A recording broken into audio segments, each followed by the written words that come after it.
କଣ କରିବୁ କି ତୁ? ଆଜି ଚିକେନ ହବ। ମୁଁ ତ ସବୁଦିନେ କରେ, ଆଜି ତୁ କରିବୁ, ଆମେ ଖାଇବୁ। କଣ କରିବୁ ଏଥିରେ ପକଉଛୁ କଣ? ଆଧରେ ପକେଇଲି ଟିକେ ହଳଦୀ ଗୁଣ୍ଡ। ହଳଦୀ ତାର ବାହାରୁନି ଜମା ଆଉ। ବାହାରିବ। ହଉ ତାପରେ କଣ ପକେଇବୁ? ତାପରେ ଏଟା ସୋରିଷ ଏଇଟା ତେଲ। ହଉଛି ସୋରିଷ ତେଲ। ହଉ।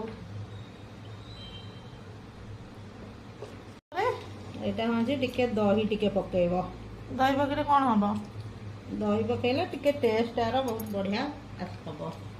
ହେଇଥିବା ମସଲା ପଡିବ। ତାପରେ ଟିକେ ବଟା ହେଇଥିବ ମସଲା ଟିକେ ପକେଇବ। ପକେଇକି ତାକୁ କଣ କରିବ? ମ୍ୟାଗନେଟ କରିବ ନା ମ୍ୟାରିନେଟ କରିବ? ତାକୁ ହଉଛି ମ୍ୟାରିନେଟ କରିବ। ଆଚ୍ଛା ଓଡ଼ିଆରେ କହିଲେ ତାକୁ ଟିକେ ଗୋଳା ଗୋଳି କରିଦବ। ହଁ ଭଲ ତାକୁ ଟିକେ ଭଲ କି ଗୋଳା ଗୋଳି କରିଦେଲେ ସେ ସବୁ ମିଶିଯିବ। ମିଶିକି ଆକୁ ବେଶୀ ନାହିଁ 15 ମିନିଟ୍ ରଖିଦବା। ହୁଁ ତାପରେ ଚିକେନ ତରକାରୀ କରିବା ଆଉ ନା କଣ? ହଁ। ହଉ ତୁ ତାକୁ ଭଲ ଗୋଳେଇ ଦେ ତାହେଲେ। ହୁଁ।